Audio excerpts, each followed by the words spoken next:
Welcome back, everybody, and happy Sunday, which means I'm not talking Malazan directly today. Isn't that fun? I wonder what I'll do with the channel once I'm actually through with my reread. We'll see.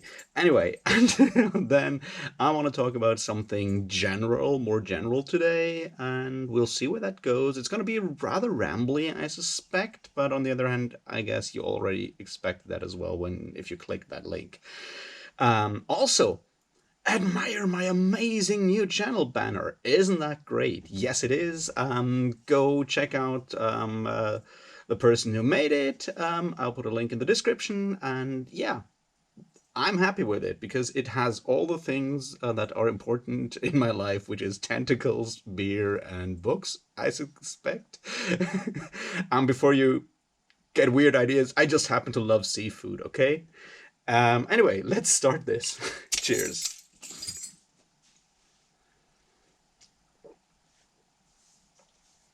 So yeah, also for Sarge and others who wonder, this is liquor. This is regular, like another one of those TV beers, but I didn't get anything special in my shop next door. It's like the closest to like a large brewery that we have near Marburg, because Lich, where this comes from, is, I don't know, 30, 40 kilometers from here. So almost a local beer, and it's rather drinkable. It's not as bitter as, say, Jever, but it's a drinkable beer is what I'm trying to say here. Anyway, once again, it's what I could get this time around, so there we go.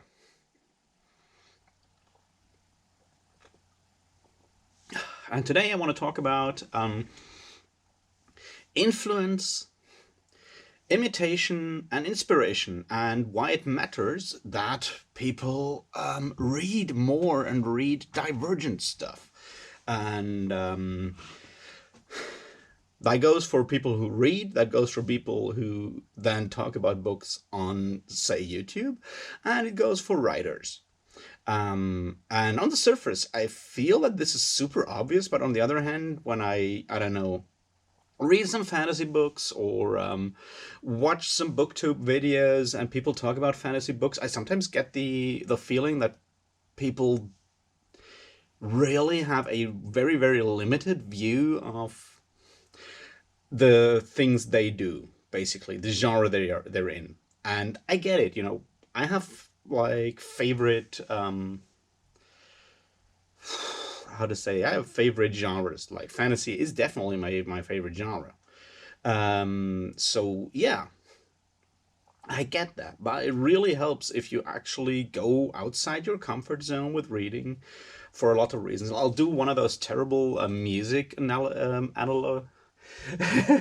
Yeah, these music metaphors here, because I don't know how many of you know I've been writing music reviews for roughly a decade at this point. And I struggle with that sometimes as well. My music thing here would be that over time, influences oftentimes narrow down. When you look at, I don't know, music from the 60s or 70s, now I'll stick with heavy metal here. So basically, your standard heavy metal starts in the 70s with bands like Black Sabbath, mostly Black Sabbath, and and those bands are influenced by a wide variety of music that they consume, which is, I don't know, some blues in there, some rock and roll, some folk. You have this huge folk revival in the 60s and 70s. You have all these weirdly, widely spaced influences. And when you come to the next generation, those people listen to heavy metal bands and prog rock bands and hard rock bands. So they kind of narrow the influences down to something that is closer to your genre. I don't know. You look at Iron Maiden and you can see that, yeah, they're influenced by stuff like Black Sabbath or Wishbone Ash because of the twin guitars and stuff like that.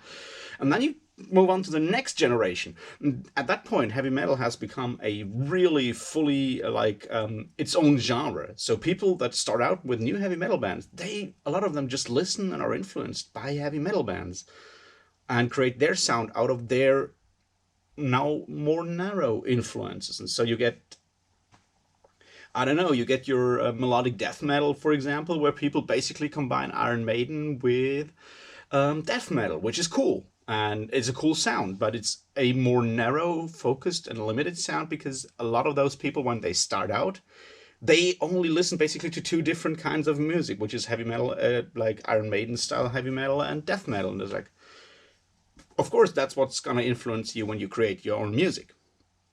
And then you come to the next generation, which is this abhorrent modern metal stuff, where people basically, I don't know, your metalcore slash whatever. Basically, people only listen to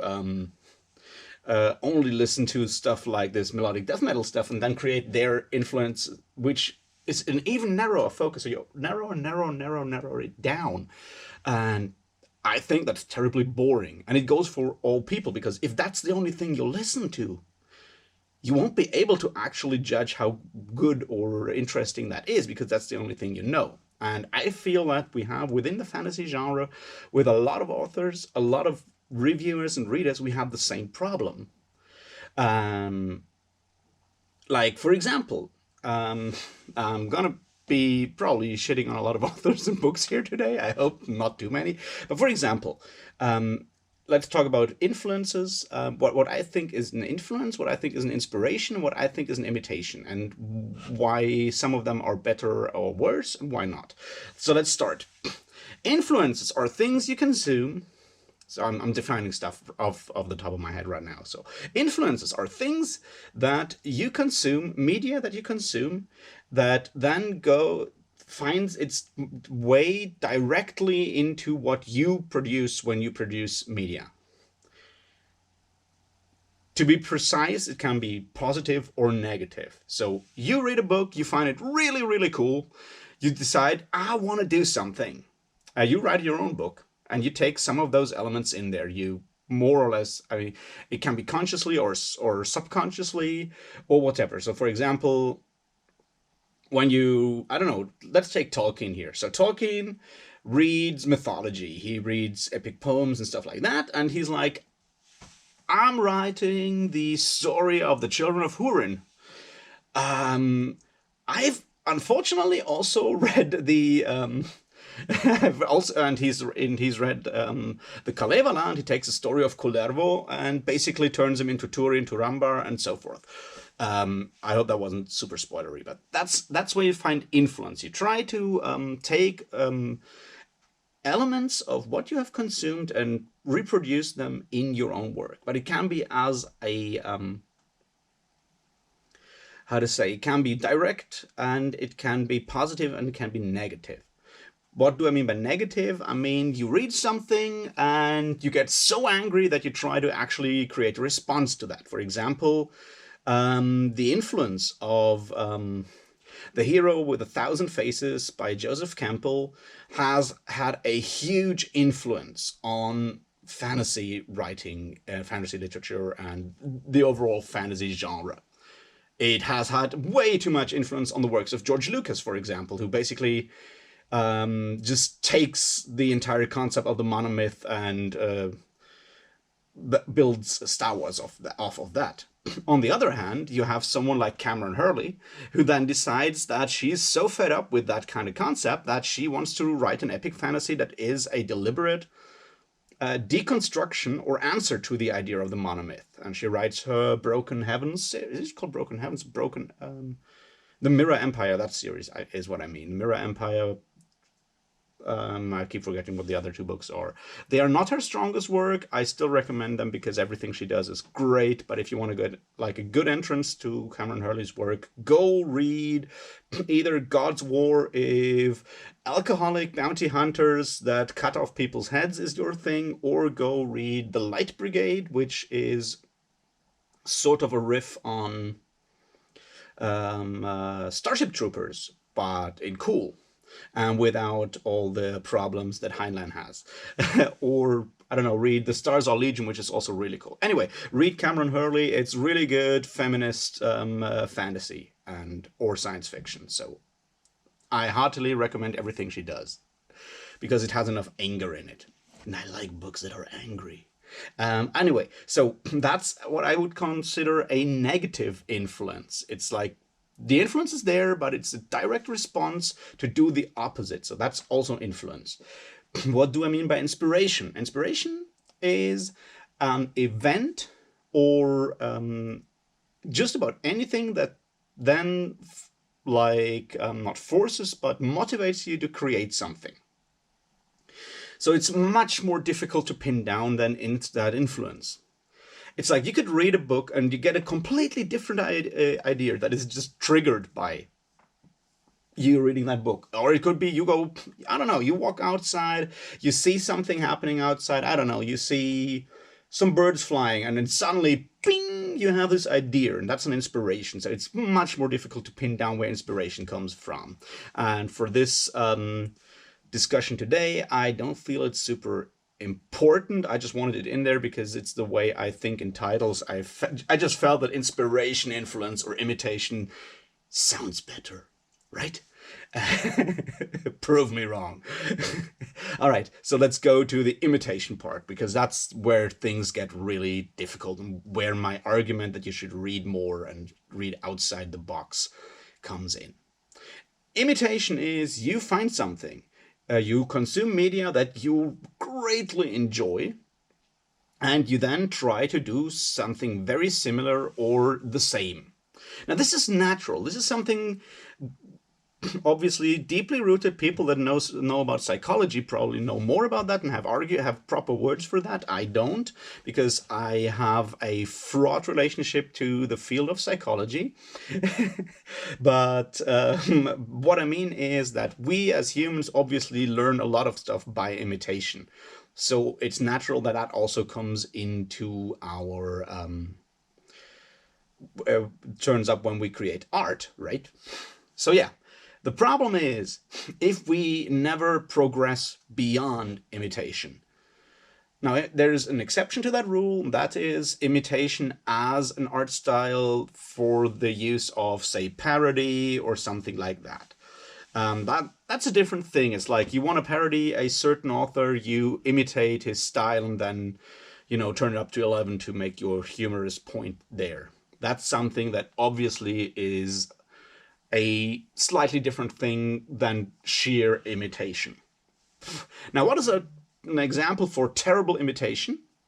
The Sword of Shannara. I don't know. If you have read only The Sword of Shannara and never read The Lord of the Rings, you will probably see it as an average fantasy book.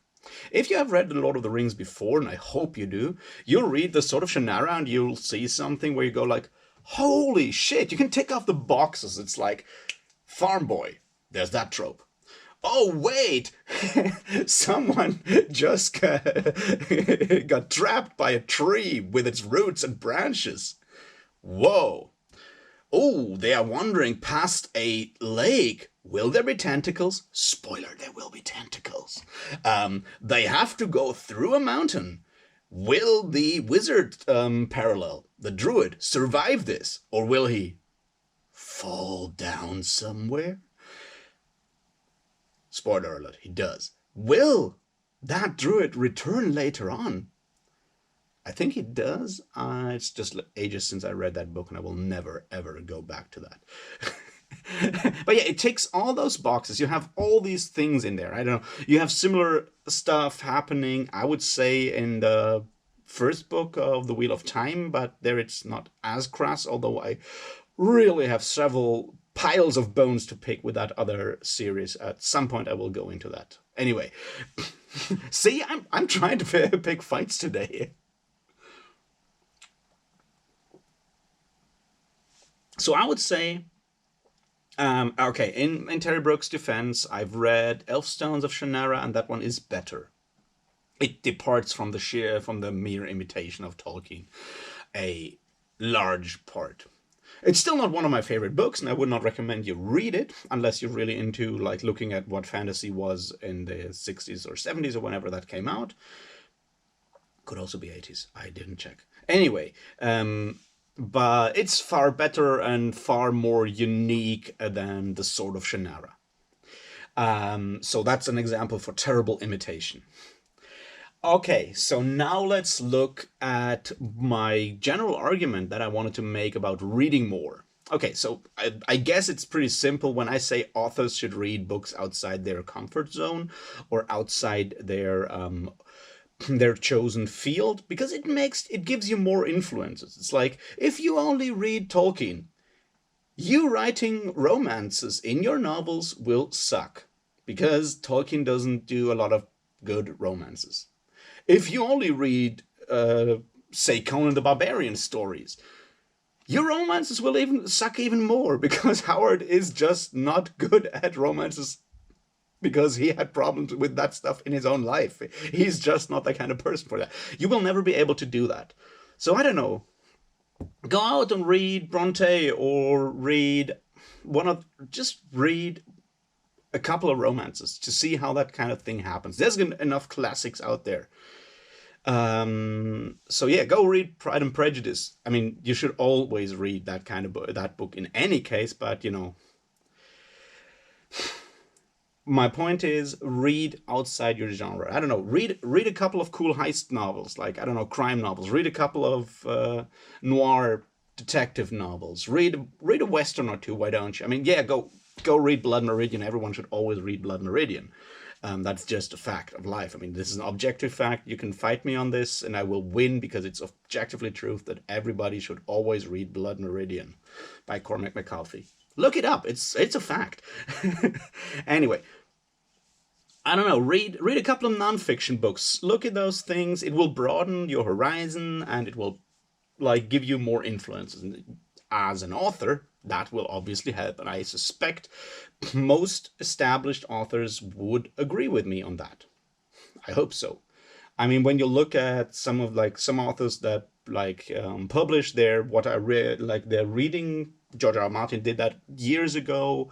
Richard K. Morgan did it years ago. Those people read outside the box, obviously, because it helps broaden your horizon. It helps get you more ideas, get you influences. You can look at other people who are good at their job and see what they do and then try to incorporate it in your own work. That just is true for no matter what kind of art you produce, whether it's music, whether it's writing, whether it's painting or whatever. Look at what the competition does. That's just, well, not a competition. Look what other people do. It will help you grow. Why do I, on the other hand, think that people who read and then talk about books should also read outside their own comfort zone? Because you will be able to appreciate, or like if the idea of you talking about books on the internet, for example,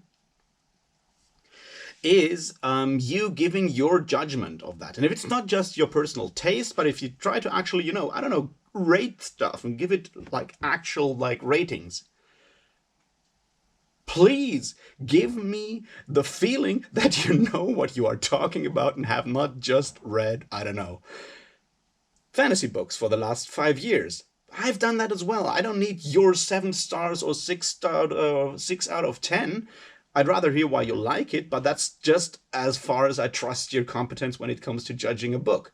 Because you have not shown me that you are actually, that you have read outside your genre, that you can appreciate or understand what an author is doing there, because you can only compare it to other fantasy. And that's a rather narrow field at this point. It really helps with looking at influences within authors.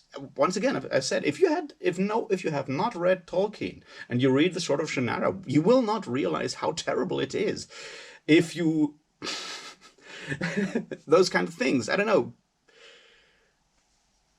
You will think things are unique that are not unique. You will not be able to appreciate, understand, and communicate what the qualities of a book are. And if your mission in life is to talk about books on a semi-objective level that goes beyond, I just really love big explosions, so this is a good book.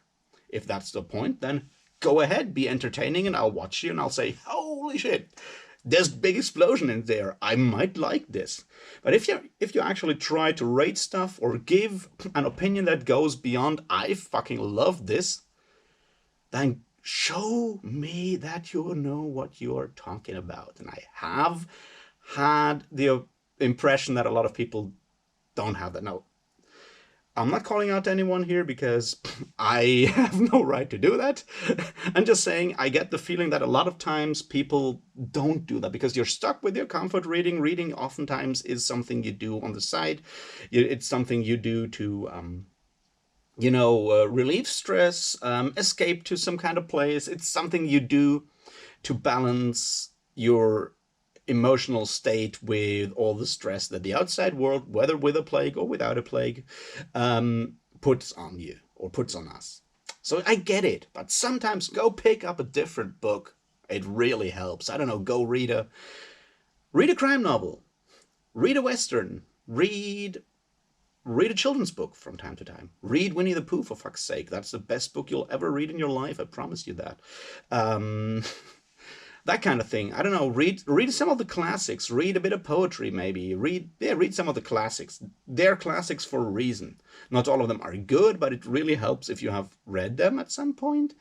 And ideally, if you've read them outside of school and on your own initiative, because otherwise, if someone else pressures you to do that, like I'm doing right now, it won't work. So I don't know, go read outside your like favorite genre from time to time, pick up some of the classics, figure out what those books do, why they are doing that, what the authors are doing, why they are doing it, and then maybe you'll see in your next fantasy novel that you read, the author has probably also read a heist novel or two, or has read a crime novel, or there's a lot of language in there that comes from a noir or whatever. It really helps with the appreciation, and that's the positive part there. It's like you'll probably enjoy your chosen field even more, especially if it's an author that, and I said before, like most authors do that, has read outside the genre and has incorporated outside influences in their work.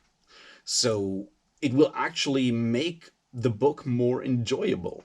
It's like if you have only read terrible medieval historical fiction and then you go and read Umberto Eco's Name of the Rose or Baudolino, you will enjoy them because they're good books. But if you've also read, I don't know, a bit of history, medieval history, or if you've read some Aristotle, or if you have read Borges, pro tip, go read Borges. It's actually really good stuff. You will appreciate so much more of what he does in Name of the Rose than if you've only read, I don't know, books about medieval doctors traveling in the medieval world written by people who have a rather odd image of medieval history. Just saying. So yeah, it will make the enjoyment of the stuff that you already enjoy even better if you know stuff that's from outside. So go pick up a book that's not in the fantasy and sci-fi section. Just for like once, or not once, but do that all the time. I don't know, read a crime. Make it a habit to do that from time to time. Also look at the classics, and try to put stuff into perspective. If you only read modern fantasy, that won't work. Anyway, this was super rambling. I feel I'm getting more angry by the minute, so I don't know. I should probably stop this before I start calling names or anything. But yeah, go read books that are not just fantasy and show me that you know what you're doing when you talk about books. All right, that's it for now. I'll see y'all tomorrow when we talk about Memories of Ice again. And you'll see my knitting progress, among other things. Until then, have a great Sunday evening. Enjoy, admire that wonderful channel banner, and I'll talk to you real soon. Cheers.